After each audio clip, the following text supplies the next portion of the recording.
12장 1절에서 8절입니다. 마태복음 12장 1절에서 8절 교독하겠습니다. 제가 먼저 1절 읽습니다. 그때 예수께서 안식일에 밀밭 사이로 가실새 제자들이 시장하여 이삭을 잘라 먹으니 바리새인들이 보고 예수께 말하되 보시오 당신들의 제자들이 안식일에 하지 못할 일을 하나이다. 예수께서 이르시되 다윗이 자기와 함께한 자들이 시장할 때에 한 일을 잊지 못하였느냐? 그가 하나님의 전에 들어가서 제사장 외에는 자기나 함께한 자들이 먹어서는 안 되는 진설병을 먹지 아니하였느냐? 또 안식일에 제사장들이 성전 안에서 안식을 범하여도 죄가 없음을 너희가 율법에서 읽지 못하였느냐?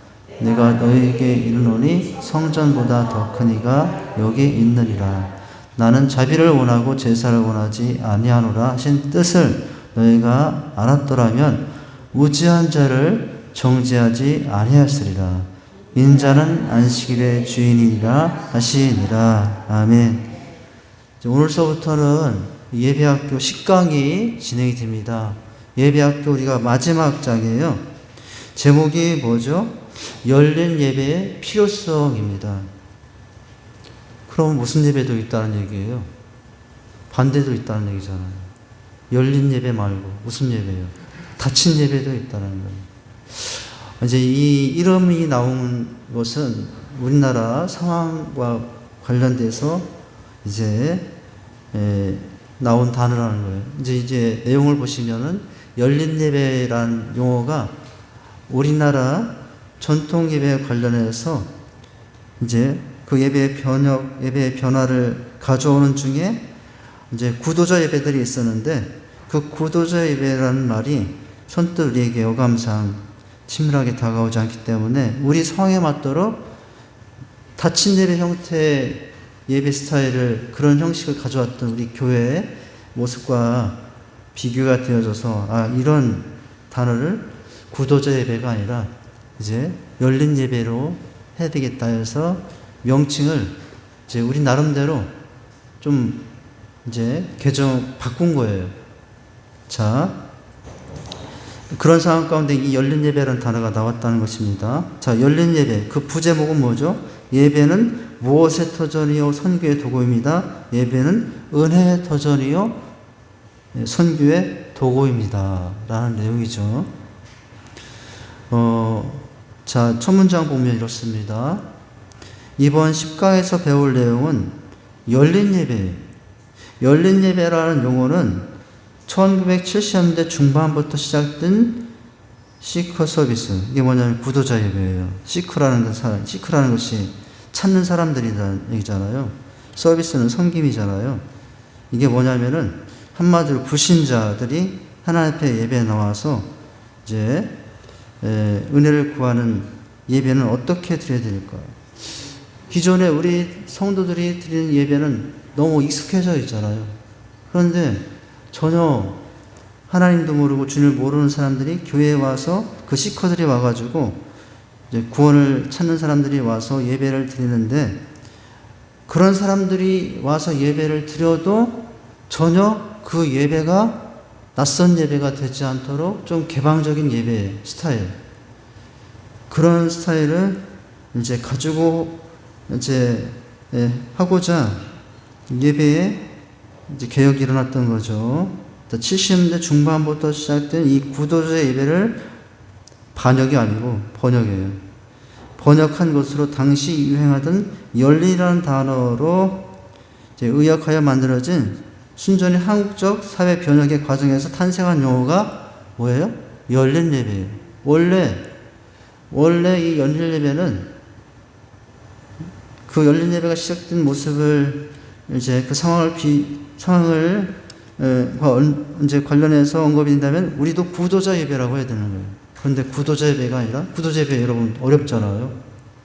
구도자 예배라는 단어보다는 열린 예배라는 말이 우리에게 빨리 어감상 쉽게 이해되어지고 다가오잖아요.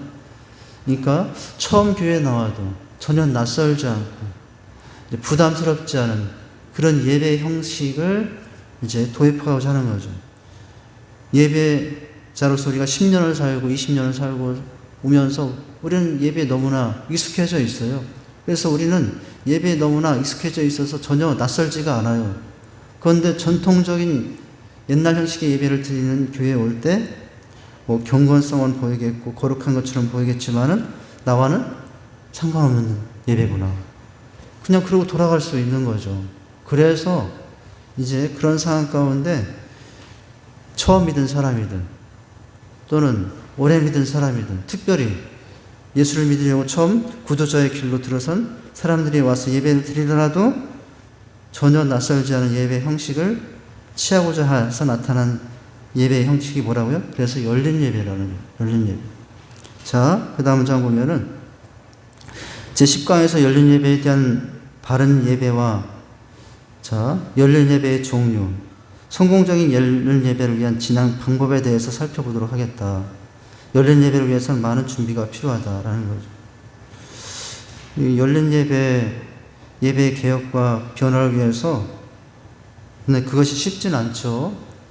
제가 처음 우리 직산교회 2003년도에 왔을 때 우리 교회 예배도 그냥 전통적인 옛날 예배 스타일, 뭐 그렇다고 해서 지금 막 크게 변한 건 아니지만 그런 예배였죠. 예. 찬송가만 부르고 그리고 이제 어떡합니까? 다음 순서는 무슨 순서입니다. 찬송 몇 장 부르겠습니다. 이게 멘트 하나까지 다 하면서 옛날 형식으로. 그래서 어떡합니까? 예배 흐름이 처음부터 끝까지 물 흐르듯 자연적으로 흐르는 스타일이 아니라 꼭 누가 멘트를 해주고 다음 순서를 알려줘야만 되는 그런 닫힌 예배의 스타일이었어요. 그런데 이제 그런 예배 스타일을 좀 벗어나서 특별히 순서를 이야기하지 않더라도 꼭 찬송가만 아닐지라도 일반 CCM이나 복음성가 중에서도 우리가 얼마든지 은혜가 될 수 있는 곡들을 선정해서 같이 예배를 드리죠. 그래서 전통적인 예배는 어르신들 중심의 예배일 수 있거든요. 젊은 사람들, 우리 자녀 세대들이 예배를 드리기 위해서는 조금 부족한 면이 많아요. 어른 세대뿐만 아니라 자녀 세대들도 온 가족들, 이제 뭐 학생에서 청년, 장녀부까지 어우러져서 예배 진행되어도 전혀 예배가, 이건 어른 예배다. 이건 뭐 청년 예배 아니야? 이렇게 되지 않도록. 이제 그렇게 예배의 스타일을 우리가 바꿔왔죠. 그게 쉽진 않은 과정이죠. 어떤 교회에서 여러분, 이런 일도 있었대요. 전통 예배를 주장하는 교회 형태예요. 어떤 권사님이 교회를 지으면서 피아노를 기증을 했어요. 피아노처럼 있겠죠. 그런데 이 권사님 개척 멤버로서 교회를 세우고 피아노까지 기증했으니 그 권사님 교회 나올 때마다 목사님 봐도 은혜가 되겠지만 뭘 볼 때마다 은혜가 되겠어요. 힘들고 어려운 중에도 내가 기증한 저 그랜드 피아노 얼마나 은혜가 되겠어요. 그런데 그 교회에 이제 새로운 담임 목사님이 와서 예배 개혁을 하려고 이제 성가대 자리도 이제 하면서 이 피아노를 옮겨야 되는 거예요. 근데 난리가 났어요. 예, 이 피아노를 이쪽으로 옮기려면은 큰일 난다고. 그 권사님은 이 피아노가 이쪽으로 옮겨지면은 예배가 그 예배에 와도 이제 그런 일은 절대로 있을 수 없는 일이라고. 이 피아노 꼭 이 자리에 있어야 된다고. 그렇게 해서 이게 뭐냐면은 닫힌 예배에서 열린 예배로 가는 것에 많은 성들의 저항과 원망 불평이 있다는 거예요. 왜 꼭 그런 찬양을 하냐고. 예? 막 그런다는 거예요. 왜 부르던 찬양을 우리는 매일마다 예, 나의 갈 길 나로 이번 주도 나의 갈 길 나가고 다음 주도 나의 갈 길 나가도 그렇게 해야 되는데 익숙해야 되는데 왜 이렇게 새로운 찬양만 부르냐고. 그럴 수 있거든요. 그럴 수 있어요. 차원사님 그러신 거예요? 차원사님 그러신 거고 아니신가요? 웃으셔가지고 그래가지고 어떻게 했느냐 해결책을 제가 그냥 이제 웃고자 하고자 하는 얘기고요. 해결책이 뭐냐면은 한 가지 방법이 있다고. 옮기는데 하루아침에 옮기는 게 아니라 1cm씩 옮기자. 그래가지고 이 피아노가 이쪽으로 하는데 1년이 걸렸답니다. 이게 무슨 얘기냐면은 닫힌 예배 스타일에서 열린 예배로 가는데 기존의 전통적인 스타일에 있었던 기존 성도들은 탐탁치 않은 거예요. 그런데 전체적인 교회 예배 스타일상 오래된 성도들만의 교회가 아니라 새로운 구도자들이 와서 드릴 예배인데 전통적인 스타일로만 하면은 이제 구도자들이 와서 새로 구원을 찾기 위해서 등록한 성도들이 보기에는 너무 이제 고리타분할 수 있는 거죠. 이제 뭐냐면은 이 열린 예배 형태로 이제 가는 과정들이 시간이 걸리죠. 이제 그런데 지금 한국 교회를 보면은 많이 바뀌었어요. 이 열린 예배라는 단어가 나온 지가 한 벌써 20년 됐나요? 지금 세월을 보면은 교회들마다 많이 변화가 됐어요. 처음에는 저항도 있었고, 왜 드럼을 치냐고, 왜 기타를 치냐고, 한때는 그러지 않았다고 하십니까? 네. 어떻게 교회 성전에서 저 술집에서나 치는 통기타를 치고 그러냐고. 네, 그랬다지 않습니까? 장로님 이렇게 쫓겨나지 않다고 했어요. 이제 열린 예배로 가는 그런 진통이 있는 거죠. 지금도 혹시 그러고 있지 않습니까? 왜 꼭 그런 찬양하냐고? 혹시 우리도 지금 그러고 있나요? 아직도 그러고 있나요? 대답들을 안 하시보니까 그런 분이 있으신가 보죠. 한 사람 있나 보죠. 웃는 사람들이 좀 수상한데. 네. 이건 그냥 제가 한 말이고요.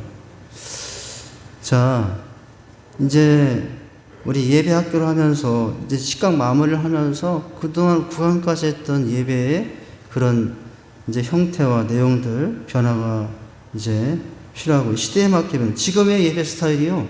20년 지나면 또 어떤 예배가 되겠어요? 20년 후에는 지금의 예배가 그 사람들 눈에는 20년 후의 사람들에게는 닫힌 예배를 보일 수도 있는 거예요. 이 지금의 스타일의 예배가 1000년만을 계속 가는 예배는 아닌 거예요. 우리는 항상 그런 개방의 마음을 가지고 앞으로 우리는 10년 후에 또 어떤 스타일의 예배를 변화를 줘야 될지도 몰라요. 그것들에 대해서 우리가 항상 이제 어떻게 할 수 있습니까? 이제 개방적인 자세를 가지고 시대 흐름에 맞게, 상황에 맞게, 또 하나님의 말씀에서 벗어나지 않는 범위 내에서 하나님의 경건성을 해치지 않는 범위 내에서 얼마든지 변화를 이어가는 것이 하나님이 기뻐할 만한 예배자, 그런 예배가 될 수 있는 겁니다. 여러분, 1000년 전에 지금처럼 예배를 드리지 않고 2000년 전에 지금처럼 예배를 드리지 않았을 거예요. 시대에 맞게 지금 닫힌 예배에서 열린 예배 형식 우리가 나아가고 있고요. 지금 변화를 우리가 이미 주었고, 또 앞으로도 그런 변화를 가져가야 될 상황도 있을 수 있습니다. 자, 그런데 오늘 본문 말씀, 오늘 성경과의 만남 봅니다. 마태복음 12장 1절에서 8절까지 읽어보십시오. 우리 읽었잖아요. 너무 덥지 않은가요? 안 더워요? 네. 아까 장로님 말씀 따라 30도로 해놨더니 아주 뜨끈뜨끈해지네요. 자, 오늘 내용을 보면, 자, 오늘 우리가 마태복음 12장을 읽었는데 이 12장의 내용은 안식일에 대해서 이제 안식일 논쟁이에요. 이 안식일 논쟁에 대해서 닫힌 사람들이 나오고요. 이 안식일 논쟁에 대해서 열린 사람들이 나오거든요. 그 안식일에 예수님의 제자들이 배가 고파서 이제 밀을 따먹은 걸 가지고 닫힌 자세를 가지고 있던 바리새인들은 안식일을 범했다 하면서 예수님과 논쟁을 하죠. 그러나 예수님은 이 논쟁에 대해서 성경을 근거로 해서 그들 닫힌 자세를 책망하면서 이제 어떻게 합니까? 네. 이제 그들의 잘못된 그런 태도를 지적하는 내용이에요. 자, 이제 내용을 보도록 하겠습니다. 첫 문장부터 보시죠. 본문은 안식일 논쟁을 다루었습니다. 바리새인들과 예수님의 여러 논쟁 사건 중 가장 중요한 것 중에 하나가 바로 안식일 논쟁이에요. 이 안식일 논쟁에 보면 두 부류가 나옵니다.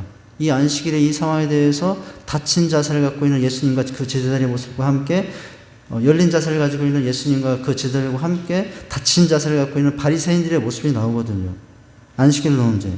여러분, 안식일 중요합니다. 주일 성수 중요합니다. 주일 성수는 여러분 신앙 고백이에요. 11조도 신앙 고백이에요. 여러분, 우리가 주일 성수한다는 것이 신앙 고백이라는 것이 뭡니까? 꼭 입으로만 나는 예수님 사랑합니다. 얼마든지 고백할 수 있죠.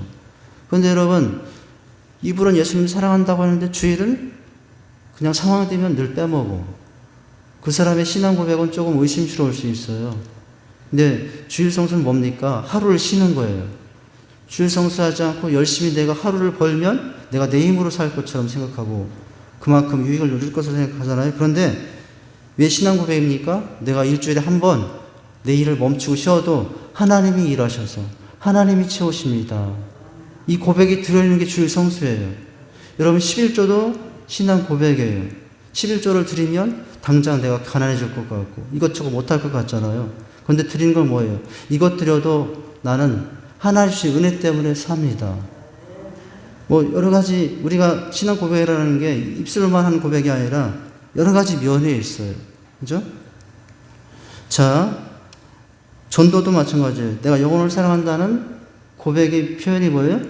입술로만 영혼을 사랑한다는 것이 아니라 여러분 한 영혼을 구원하여 전도하여 새 생명이 되게 하는 것, 그것이 내가 그 사람을 진짜로 사랑한다는 고백이 되는 거죠. 자, 이 안식일 논쟁입니다. 안식일 지키라고 했거든요. 이스라엘 백성들 여러분 무엇보다도 안식일을 철저히 지키는 사람들이고 주의를 지키는 사람들이에요. 근데 이것에 대한 논쟁이에요.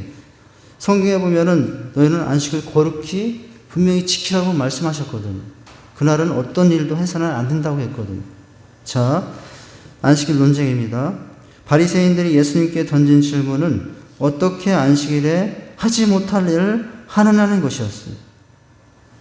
오늘 1, 2절에 보니까 그 안식일에 그들이 시장하여 제자들이 이삭을 잘라 먹었거든요.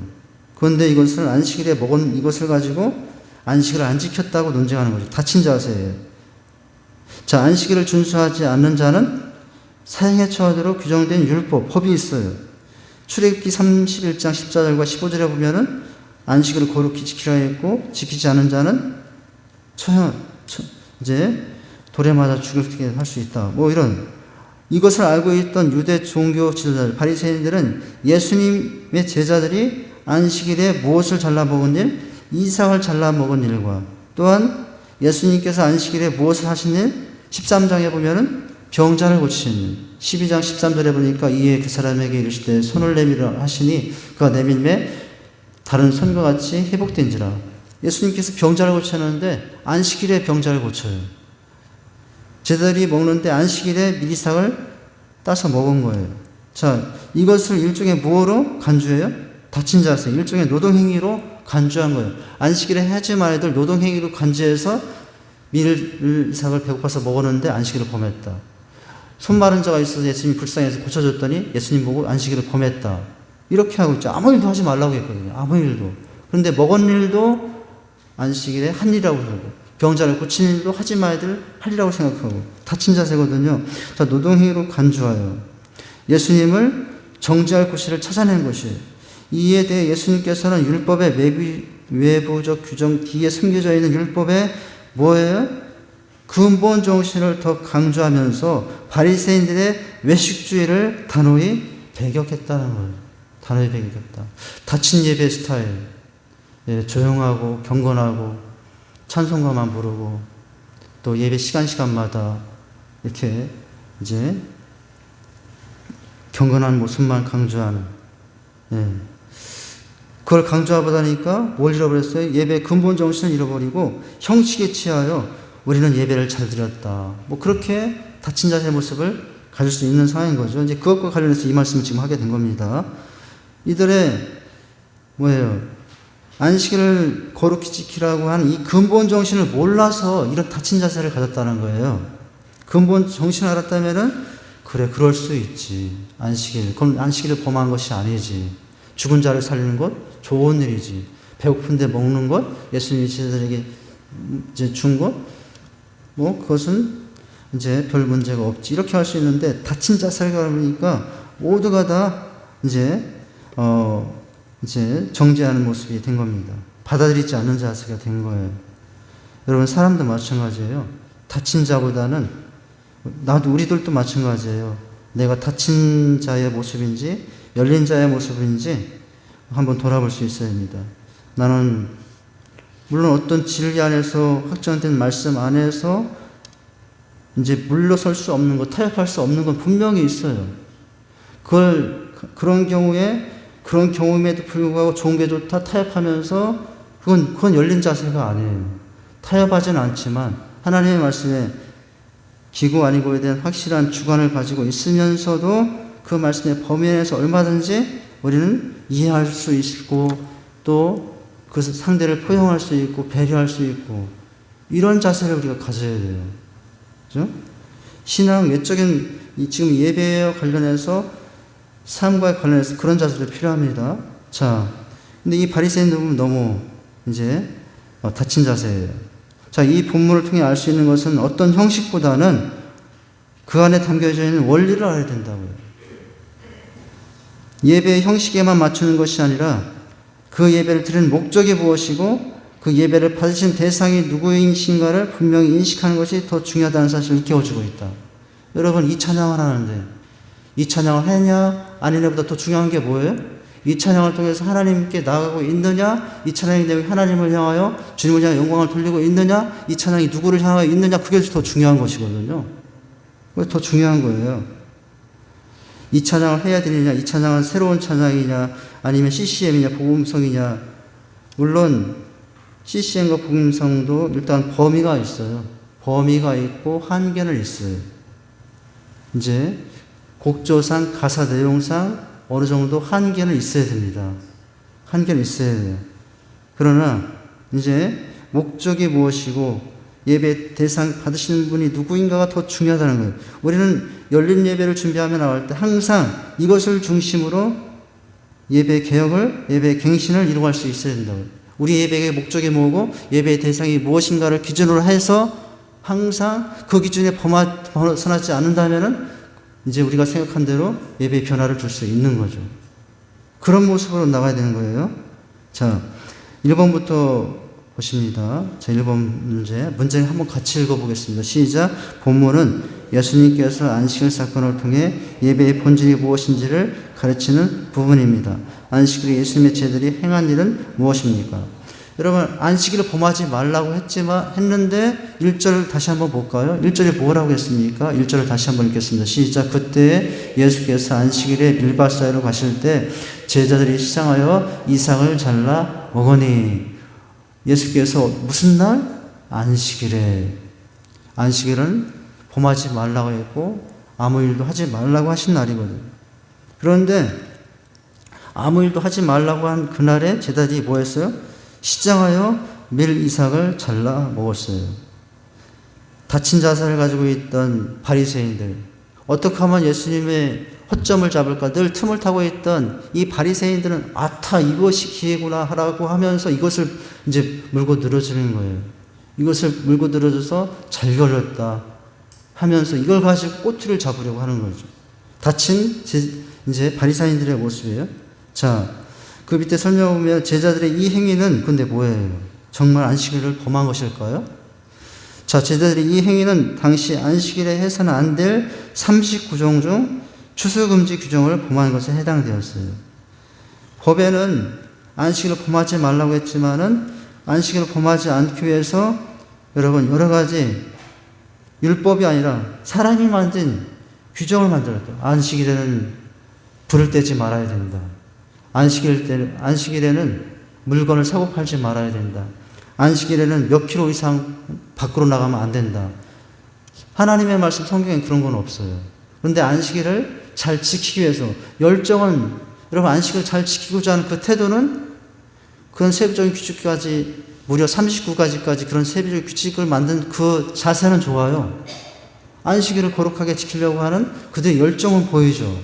그런데 이게 너무 지나치다 보니까 여러분 안식일을 위한 근본 정신을 위배하고 그 세부적인 규정에 매몰되어서 이제 다른 사람들을 정죄하는 일이 빠지게 된 거예요. 이게 이 39가지 중에 행하지 말아야 될 것 중에 한 가지가 이삭을 따는 일이거든요. 근데 성경에 보면 이삭을 따지 말라는 얘기는 하지 않았어요.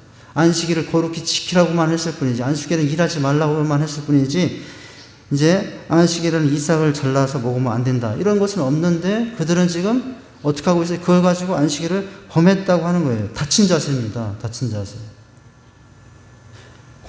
피아노를 이쪽에 놨는데 우리 교회는 주님 오실 때까지 피아노 이 자리에 있어야 됩니다. 라고 주장했던 그 권사님. 아까 얘기했던 그 권사님. 다친 자세잖아요. 일종의 그런 것과 비슷한 거예요. 피아노가 여기 있으면 어떻고 저 뒤에 있으면 어떻고 앞에 옆에 있으면 어때요? 예. 근데 닫힌 자세를 갖다 보니까 그것까지 이제 와서 예배 때마다 시험 들고 가는 거예요.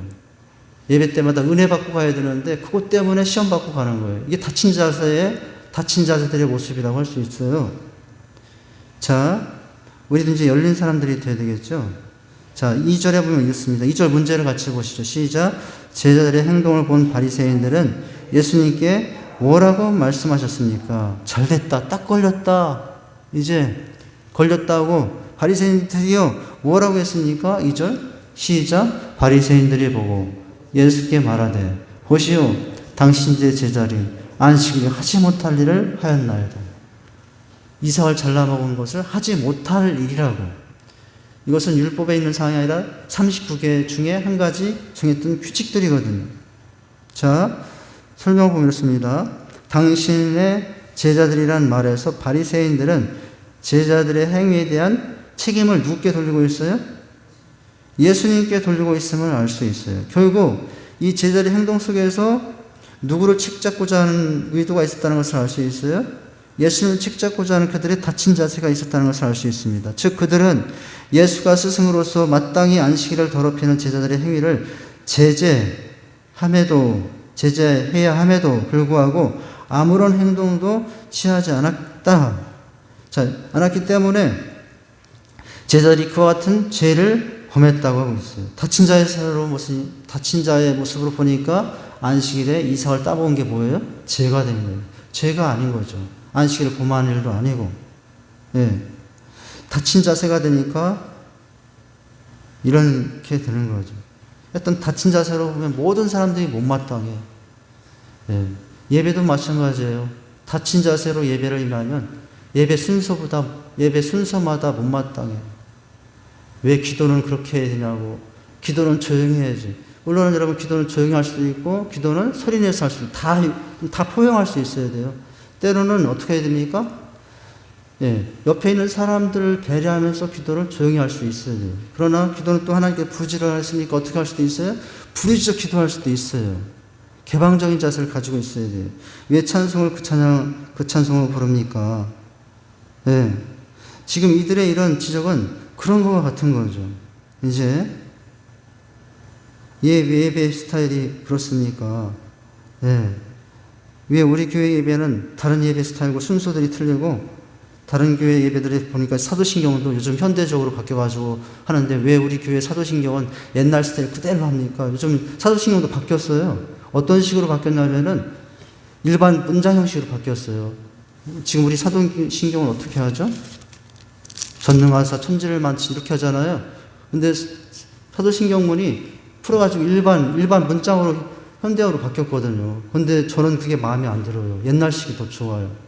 그래가지고 옛날식 바꾼 것으로 우리 교회는 하지 않거든요. 그런데 어떤 사람이 와가지고 직산교회 왔더니 사도신경이 분명히 바뀌었는데 왜 여기는 10년 전, 20년 전, 30년 전 그것이 사도신경 그대로 합니까? 라고 하면서 온 사람이 그 사람은 다친 사람이거든요. 그 사람이 왔다면 열린 자세로 와가지고 그래? 옛날 내용이지만 똑같은 내용이니까 이것도 좋지 하고서 여러분 받으면 얼마나 좋아요. 찬양을 하는데도 늘 그런 마음으로 받아보니까 은혜가 안 되고 여러분 어떤 순서를 바라보는데 그렇게 하니까 시험해야 되는 거예요. 예. 이제 그렇게 되는 것이거든요. 우리는 닫힌 자세보다도 열린 자세의 모습으로 이제 예배 순서들을 임할 수 있기를 바랍니다. 그래야 그게 내가 유익이에요. 열린 자세를 가질수록 여러분 닫힌 자세를 갈수록 하나님의 은혜가 그만큼 닫혀지는 거예요. 열린 자세의 모습을 갈수록 그러나 전제는 일정한 한도를 넘지 않는 범위 내에서 열린 예배를 말합니다. 제가 말하는 것은 그런 열린 예배 가운데 열린 마음을 가지고 임할 때 말씀을 통해서도 은혜 받을 수 있고 찬양을 통해서도 은혜 받을 수 있고 기도하는 시간에도 은혜 받을 수 있고 대예배 시간인데 주여 하자고 막 직산교회는 그러더라고. 어떻게 대예배 시간에 주여라고 할 수 있냐고. 그럴 수 있거든요. 네. 경건성을 이제 해치는 게 아니냐. 대예배만큼은 좀 조용조용하게 기도하지. 꼭 대예배 주여 한번 하고 우리 기도합시다 뭐 그러냐고. 그런 모습으로 할 수도 있거든요. 우리는 지금 그렇게 나올 수 있으니까 그것이 자연스러웠지만 전통적인 예배 스타일을 오다가 우리 직산교회 와서 직산교회 예배 시간에 두산 예배 시간에 주여 그 한마디에 시험 들고 갈 수 있어요. 아, 이 교회는 안 나와야 되는 교회보다. 다음 주부터는 못 올 교회네. 어떻게 예배 시간에 주여 삼창을 하냐. 우리 주여 삼창까지는 안 하고 있어요, 지금. 제가 주여 삼창을 하려고 하다가, 아, 이건 조금 나중에 할지 몰라도 지금은 일단 주여 한 번만 하자. 주여 삼창까지 하면 우리 성도들 중에 놀랄 분이 있을 것 같아가지고, 지금 주여 삼창도 저는 자제하고 있는 중이거든요. 새벽 예배는 주여 삼창을 하지만은, 대배만큼은 좀 주여 삼창까지는 안 하자. 그래가지고 제가 이제 그런 룰을 정한 거예요. 이제 뭐냐면 닫힌 예배와 열린 예배 사이에서 우리가 어떻게 운영해야 되는가에 대한 고민이 담겨 있는 이제 그런 모습이거든요. 지금 어디 하다 말았죠? 자, 이제 이렇게 책임을 이제 제자들이 죄를 범했다고 말하는 것이다. 인간이 만든 규정에 불과했다라는 거예요. 자, 3번을 보시면 이렇습니다. 3번까지 하죠. 자, 그러자 예수님께서 구약 다윗 시대에 있었던 사건을 예로 들면서 바리새인들의 주장을 반박하셨어요. 3절에 보니까 예수님이 반박하기를 다윗의 이야기를 하면서 다윗도 그랬다. 그런데 내가 왜 우리가 문제냐. 유대인들 다윗 하면 껌뻑하죠. 유대인들 아브라함 얘기하면 껌뻑하죠. 그들이 믿음의 주상으로 정말 다윗을 말하고 모세를 말하고 이제 아브라함을 말하면 아무 말도 못하는 사람들인데 예수님은 그걸 알고 누구를 예를 들냐면 다윗의 예를 들어요. 예수께서 이르시되 다윗이 자기와 함께한 자들이 시장할 때 한 일을 잊지 못하느냐. 그가 하나님의 전에 들어가서 제사장 외에는 자기와 그와 함께한 자들이 먹어서는 안 되는 진설병을 먹지 아니하였느니라. 이렇게 하고 있죠. 자, 시장할 때 먹었던 다윗, 그것이 문제가 되지 않았는데 왜 제자들이 먹었다고 그것이 문제가 되느냐, 이런 내용입니다. 그것을 보니까 사무엘상 2장 21절과 6절의 내용과 관련이 됩니다. 자, 예수님께서는 당시 바리새인들이 자칭 율법의 권위자라고 생각하며 자만했지만 안식일의 진정한 의미에 대해서는 정확히 알고 있지 못했다는 거예요. 그들은 무지했을 뿐만 아니라 예수님이 다윗의 얘기를 들은 거예요. 거기서 이제 드러나는 거예요. 그들의 무지가. 다친 자세의 모습이 폭로가 되는 거예요. 그들은 무지했을 뿐만 아니라 완고하기까지 했습니다. 이에 예수님께서는 너희들은 읽지 못하느냐고 말씀하시므로 그들의 무지함을 지적하고 있은 것이죠. 자, 지적했습니다. 사무엘상 21절에서 21장 1절과 6절에 나오면 이런 내용이 있습니다. 자, 이 본문에서 한 가지 특이할 만한 사실을 보게 되는데 예수님이 이 본문을 근거로 해서 말했기 때문인데 이 본문의 내용을 먼저 지금 보는 겁니다. 사무엘상 21장 1절에서 6절의 내용이에요. 자, 한 가지 특이할 만한 사실을 보게 됩니다. 그것은 이때 다윗이 제사장들만이 먹을 수 있었던 뭘 먹었어요? 진설병을 먹었다는 점이에요. 즉 아히멜렉은 다윗에게 그 같은 떡을 주면서 단지 그와 같은 부하들이 부녀들과 가까이 하지 않으므로 의식상 정결했다는 사실만 확인했을 뿐이다. 이것은 의문의 규정으로 따지면 율법을 어기는 행위였어요. 의문의 규정이에요. 의문의 규정. 사람이 만든 규정. 그럼에도 불구하고 하나님은 침묵하셨는데 뿐만 아니라 훗날 예수님께서도 이 행위를 정당한 것으로 오늘 지금 이 다친 바리새인들 앞에서 이 근거를 들어서 이건 이제 안식을 범한 것이 아니라고 열린 자세로 안식 제자를 품고 있는 거죠. 이러한 사실은 율법을 주신 근본 취지가 인간에 대한 하나님의 사랑과 긍휼이 있음을 잘 보여줄 뿐 아니라 율법을 지키는 것이 의문에 있지 않고 하나님에 대한 경외에 있음을 교훈하려고 한 것이다라는 거예요. 자, 우리 예배에 항상 열린 예배에서 닫힌 예배로 가는데 기준이 뭐예요? 열린 예배든 닫힌 예배든 그 예배를 통해서 누구를 경외하는 방향으로 나가면 되는 거예요? 하나님을 경외하는 예가 중심이에요. 닫힌 예배를 통하는데도 그렇게 거룩한 형식을 다 갖춰놨는데도 형식에만 취해 있지 하나님을 향하여 나간 예배가 아니라면 그 닫힌 예배는 바꿔야 될 예배예요. 열린 예배라고 해서 도입했더니 열린 예배 형식에 빠져서 열린 예배를 통해서 하나님께 나오고 있지만 정작 보니까 형식에 취해 있고 그런 곳에 빠져 있다면 그 열린 예배는 또다시 열려져야 될, 변형이 되어야 될 예배가 되는 거죠. 우리가 이제 닫힌 예배에서 열린 예배로 나갈 때 앞으로도 마찬가지고 더 나중에도 마찬가지지만 이것이 닫힌 예배에서 열린 예배에 나갈 때 한 기준이라는 거예요. 기준은 뭐예요? 열린 예배든 닫힌 예배든 그 예배 대상이 하나님이어야 되고, 할렐루야, 하나님에 대한 경외와 하나님에 대한 사랑이 고백되는 예배가 되느냐, 이것이 늘 기준이 되어야 된다고 하는 거예요. 그것이 기준이 되면 우리는 얼마든지 그 기준을 범위 내에서 예배를 갱신할 수 있고 예배를 개혁할 수 있어야 된다고요. 그런 모습으로 우리의 예배가 더 영감이 넘치고 살아있고 하나님께 더 가까이 있는 예배가 될 수 있기를 기대하고 소망합니다. 기도하겠습니다. 하나님 아버지, 주님의 은혜와 사랑을 감사합니다. 닫힌 예배, 열린 예배, 어떤 형식으로도 하나님이 기뻐할 예배가 될 수 있습니다. 그러나 중요한 것은 어떤 예배든지 간에 그 대상, 그 주목의 대상은 하나님이어야 되고 하나님의 경외에 대한 내용이 된다는 것을, 내용이 되어야 한다는 것을 깨닫습니다. 하나님, 우리의 예배가 새벽 예배 또는 주일 예배, 평일에 어떤 예배든지 간에 어떤 스타일, 어떤 형식을 취하든지 간에 셀레 가족 모임일 수도 있고, 하나님 어떤 모습, 어떤 모양의 예배든지 간에 그 방향은 주님이 되게 하시고 하나님에 대한 경외감이 넘치는, 하나님에 대한 은혜와 사랑에 대한 감사가 넘치는 예배로 나아가게 해 주시옵소서. 예수님 이름으로 기도하옵나이다. 아멘.